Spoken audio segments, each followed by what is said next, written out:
The Balkans remain in a 20-year purgatory of accession negotiations without an end in sight. Weak states are integrated in the defense value chains of the single European, but are not anchored institutionally.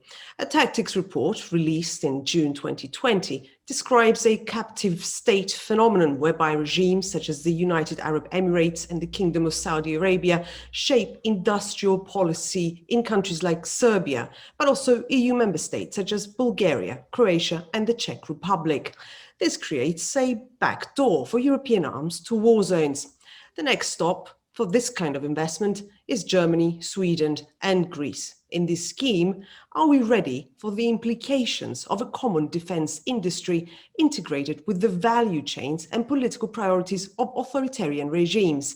To discuss exactly that, with us today, we have Brigadier General Marketa Gregorova, who is a military security analyst and an associate professor at the Military Academy General Mihailo Apostolsky in Skopje. We also have Michal Witt, a member of the Tactics Advisory Board and an assistant professor at the Metropolitan University of Prague. Marketa Gregorova is also with us today, member of the European Parliament for the Czech Pirate Party, and Jan Lipavsky, member of the Chamber of Deputies of the Parliament of the Czech Republic since 2017. Good day to you all.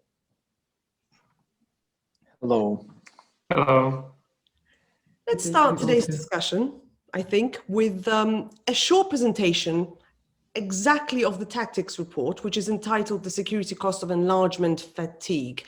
I think you, Brigadier General Marketa Gregorova, can help us on that one.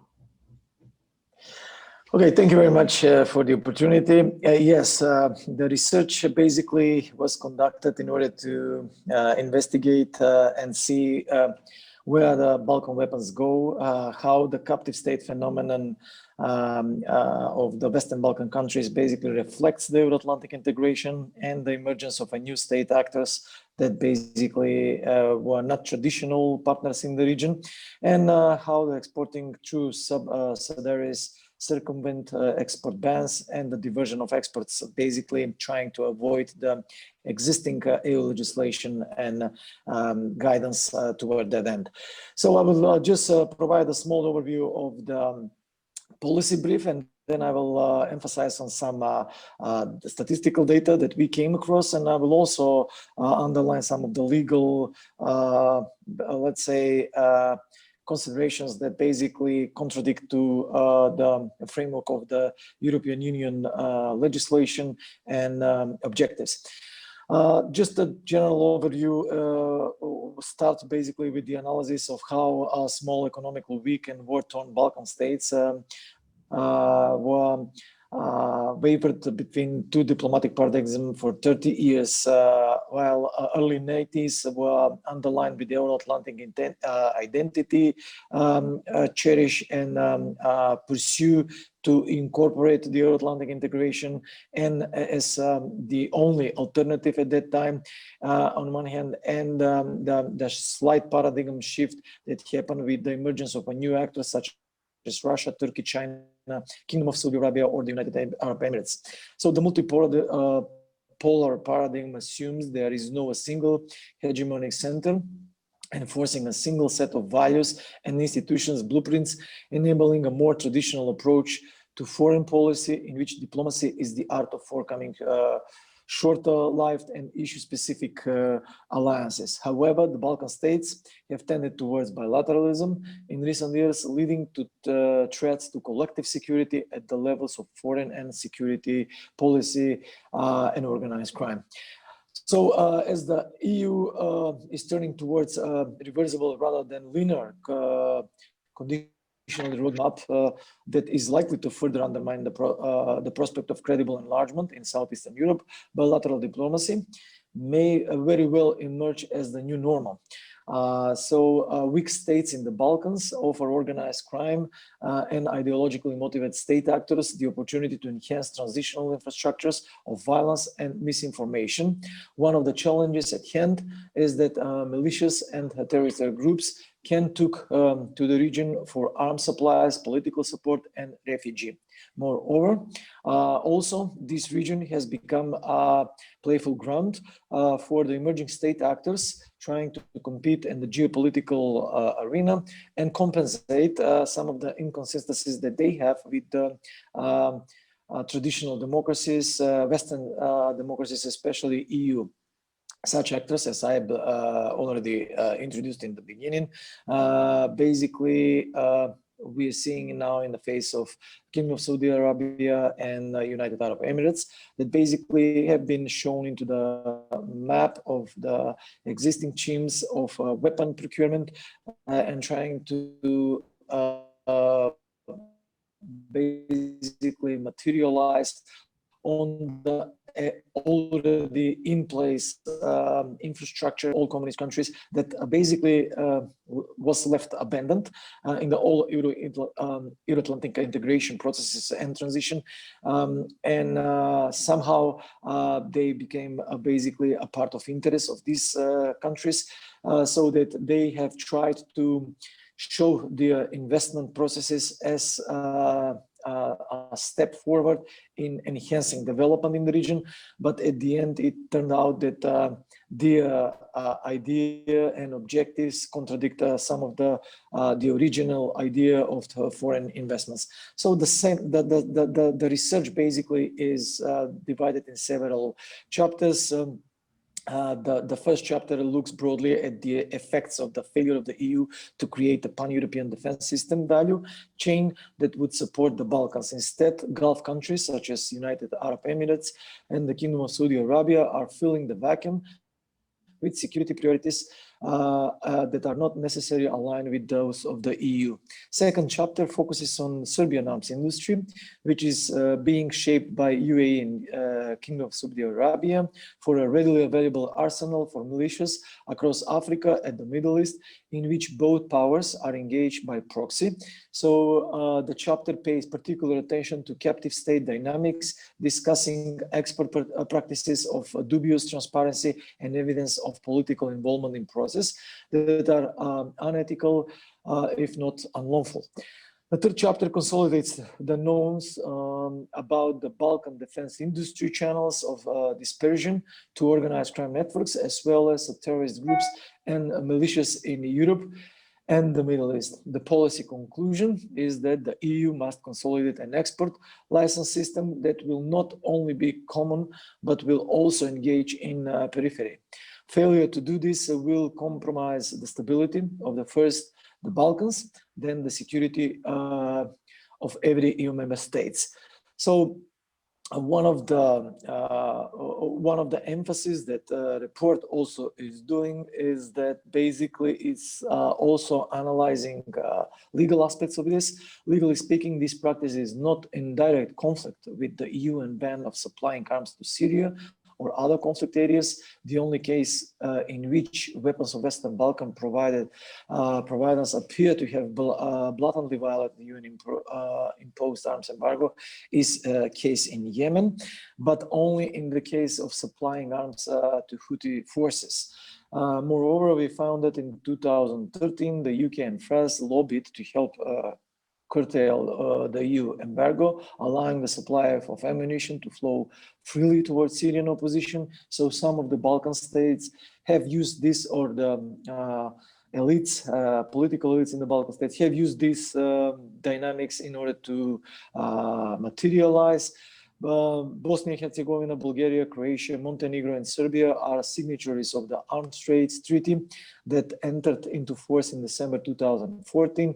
Within the bounds of this legal framework, countries are obliged to enforce a cluster of measures put in place to disrupt illegal trade and diversion of arms. Accordingly, the Western Balkan countries are obliged to turn due diligence checks when exporting armaments to ensure these exports do not harm efforts to maintain peace and stability. To this end, the importing state has to provide end-user certificates, which should include a clause preventing the subject of the agreement to divert the shipment to the third party.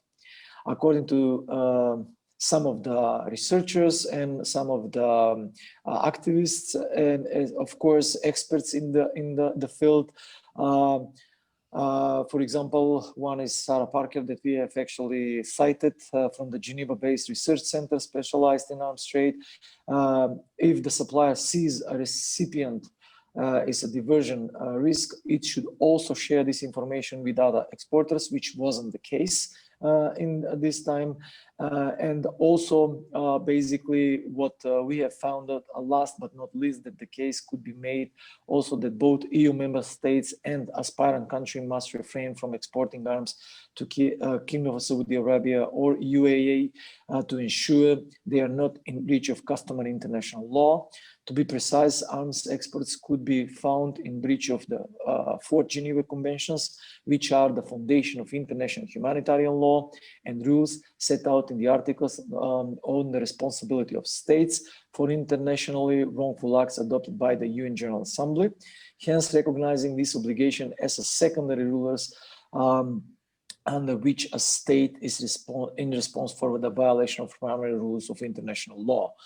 Furthermore, such exports directly contradict the second criterion stipulated by the EU Commission position on the arms export controls back in 2008, namely under the common Article 1 of the 4 Geneva Conventions in 1949, Western Balkan countries must not encourage, aid, or assist IHL violation and to do everything within their power to prevent and such a violation.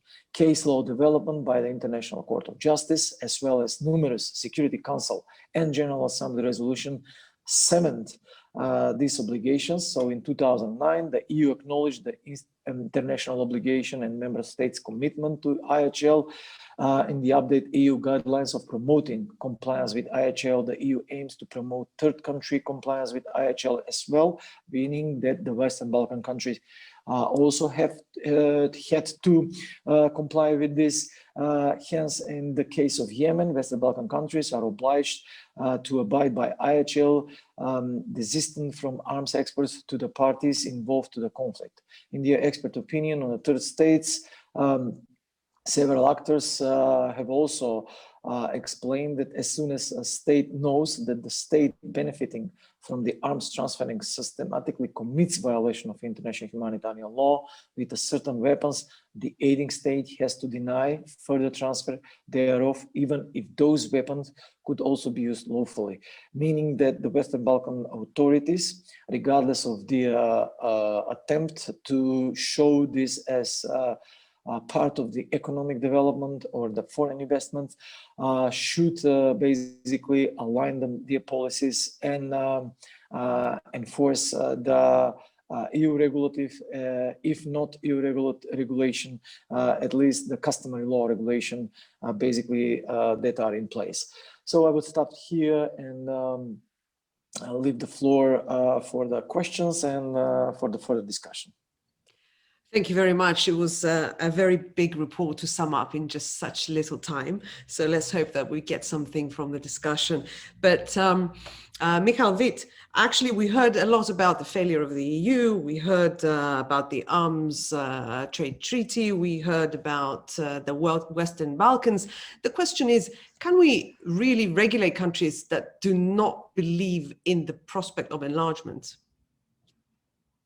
Well, the answer is what we have just mentioned. The biggest problem for now, and I think this is the obviously I think we have to get out of the trap what has been for at least 2.5 decades discussed, that the Balkan countries are the source of the problem, that are benefiting from the shady trades and are making Europe busy with the security threats. I think it's for now, and the weaker the EU enlargement is, like actually it has been stopped or blocked, or what to say, it's dead. But to put it in very to the reality, then we see that hand in hand with this, there is obviously very limited political willingness to be for the EU states to have the transformative power for the Western Balkan countries, A, and B, to motivate states and all parties involved in the following of the regulation of international law. which means in this regard that the problem with of armed trades has two sides. The first is obviously that the Western Balkan countries and some actors within the Western Balkan countries are obviously financially benefiting in this captured state, let's say state of the art of individual countries that are in place here. And the other side of the coin is that actually the individual member states of the EU are allowing this to happen. They are trying to avoid the political responsibility for this praxis, and are pushing individuals, Western Balkan countries, mainly Serbia, Macedonia, and to some extent Bosnia and Albania, to somehow cover the complexity of the relations. And then I think, and at this point, and it is this event, it's not a nice platform to stress this. Let's face the problem jointly. That there is, as it was happening with migration crisis, the problem is not does not end on the EU external border. The problem is on the both sides, and if there is limited political willingness, first we can't blame Western Balkan countries for their limited political engagement, which is partially true, and on the other hand, we can't expect to transform the Western Balkan countries to be in line with the international conventions and international regulations without coming with the empty hands and saying, "Hey, look, I think what we are doing it's against the international law, and you should follow the international convention." It doesn't work. It didn't work, and it will not work. So either there will be political willingness, which I'm not very. I don't really believe that we can catch up with some new political momentum in context of the Western Balkans, or there will be a strong, or there will be the institutional and law enforcement willingness to start the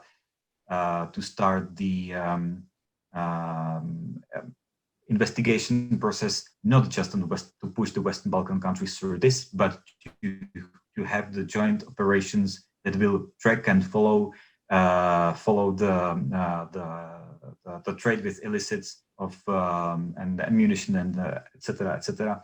And this is the huge challenge for the EU member states. And I'm not speaking about the EU institutions, because they are simply with limited power, limited political willingness, obviously. And this topic is too little to catch the attention in the context of the current processes that are happening in the EU. So the ball is on the side of the not just the Germany and France, but the players like the Czech Republic, Austria, Croatia, Slovenia, you name it. And I think that for now, this is the time to at least acknowledge that there is a problem that is getting that will become a serious threat for not just the Balkan countries, but for the credibility of the EU as such, because when there is no transformation without any concrete progress or the process of ongoing process, then the EU is losing even the last pieces of credibility that still has outside the European Union. Mm-hmm. Yeah, that's right. Indeed, credibility is one of those important things, particularly for the EU. Marketa Gregorova, thank you very much for joining us today. So if the discussion we've got here is the Balkans as such, the question is really, can we really stop arms exports from the EU member states? Thank you for the question. I will answer immediately. Let me just quickly also react to what Mr. Vít was saying, because I completely agree with the common direction that he was mentioning, and also what he maybe hinted at, but I've heard it there, maybe because I wanted to, was the incentivizing of the Balkan countries and of course other countries to somehow participate. And I would just like to add to that I think that via some, let's say, centralized body or even European observer or agency or task force, we could actually secure and get rid of the old weapons and then compensate countries for it. Because of course, otherwise the corruption network that they have going will be always more interesting for their existence in general. As for the arms export in general, of course, there are already some ways that we approached and some others that we can take. One of them is something that is actually just finished, which is the update of the regulation on dual use export control that the parliament just finished, and the negotiations which I actually led. And of course, these are focusing on very specific technologies, but it also is a precedent for any future updates and regulations, and that is actually coming. The procurement defense directive or defense procurement directive is something that the Commission wants to update, and it will be on the table of the Parliament in the upcoming months or probably years, and is something where we can apply the same things that we applied into the export of dual-use items, such as transparency and real transparency without any loopholes, and of course, updated and very comprehensive list of weapons that should be controlled in a better manner, is what in my opinion, can really help with the export from the EU countries. And I need to emphasize it once again, the centralization of this, really not having 27 defense policies and export policies, but one centralized body that controls it, and it doesn't have to be new. It also, the role can be played by the Commission, is what needs to be done. Otherwise, we won't really push into the direction we want to. I will end it here. Thank you very much. Jan Lipovsky, good day to you. Thank you for being part of this discussion. Do you think that EU regulation set different principles for arms exports on a national level? And is this politically possible given the jobs that are at stake? Yeah, that's quite interesting question. And I like to hear what Marketa has said. It's very good to have an ambitious goal. But it requires common vision, which obviously EU lacks for the Balkans, and that's the whole problem. So it's basically the rule of thumb that the EU and Europe pays for events happening in its neighborhood, Libya, Syria, Nagorno-Karabakh, and the Balkans. Basically might be same situation if it's not handled properly, and we know that the old grievances from 90s are still present there, and the issue of weapons is definitely one of the precursors leading to atrocities and war. So the issue of weapons and control of weapons is one of the most important. So the paper describes two issues. One of them is export of weapons to third countries, to conflict areas, and the second issue is export criminal export of weapons into EU. There is like no single solution to all of that, and I think the different routes. I think so. It has to be solved on more levels. Basically, to create some kind of web of principles that would target all the different routes.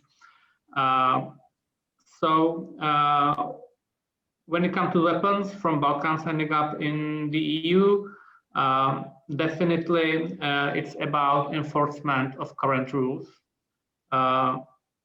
Maybe continue funding Frontex and other enforcement bodies, but also to work with individual member states on level of capacity building of their institutions. basically work with police there, with other agencies on that national level. But when we're speaking about exporting weapons from Balkans to conflict areas, this is something which has to be solved through geopolitics.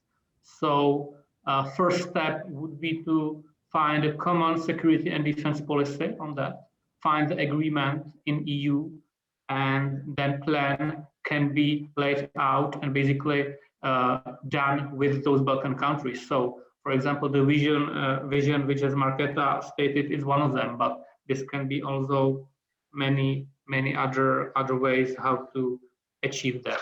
Definitely a bigger push on transparency in weapon sales is one of them.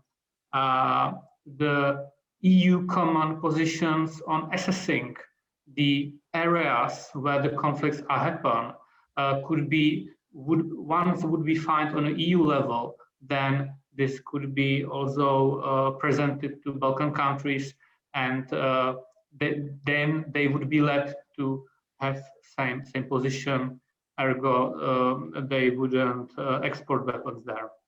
So it's not an easy question. So, but I would like to end here, and let's continue in debate.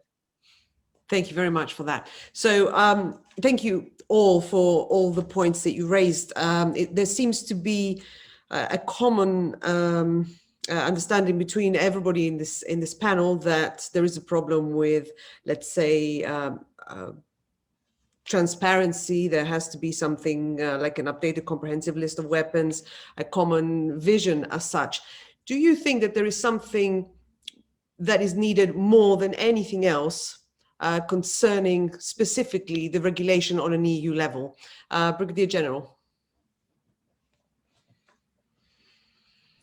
Well, definitely, yes. There is always in such a hard questions, and when it comes to, let's say, trade-offs, there is something which I would say a political will to overcome some of the existing issues, and it's definitely a lack of leadership that basically will try put the trajectory toward the right perspective and toward right end, so that existing fatigue that basically is threatening the European Union in this such unpredictable and highly changeable environment can basically damage itself, not just the neighborhood of the Europe. What I would say is definitely the political will of some stronger nation, and some of the sacrifices for, let's say, as were done in the past are necessary in order to, let's say, compromise from some of the, not to say not important, very important, let's say, balances that the European Union has to sum up, but in order for a greater good, because the what is coming behind, let's say, these sacrifices, if, let's say, for the European Union values, etc., is much more dangerous than, let's say, bringing the region in more closer and continue the path of the EU enlargement. Mm-hmm. Michal Witt, what's your perspective on this? What's the way forward? I think there are two options. The first is that we simply put more money into the system and tell the leaders, well, you don't have to make money with the shady businesses. We just make it transparent. So the more the more you cooperate, the more money you can receive through, even like through IPA funds, so through official channels that are in place, and this don't have to be any kind of rocket science in the enlargement process. Or the second option, and this is obviously the more dangerous, and we are playing with time here. Then we can start appointing what we all are touching here, and we start to point individual states and individual companies and individual representatives are doing these things. They're not doing it because of the any other like emotional feelings or emotional ties, but because it's a simply business. So where there is a market, there are the suppliers and the customers. So then we can start to ask, okay, we obviously can start in Germany and to ask like, so dear German government, you are speaking a lot about the enlargement process, but at the same time you are through different networks and different channels, even the official one, you are supporting these activities, or at least to turning the blind eye, not to see these activities, but they're happening they can't happen without your knowing. And then, since we have the individual political representatives here in the panel, then we can turn the focus also to home yard, so to the Czech Republic, and to ask if we really want to participate in this, and not to try to speak about the enlargement process, but still not to force even the political discussion to be more open, and to say like that the Czech Republic is participating in the exporting of instability, very even within its own country.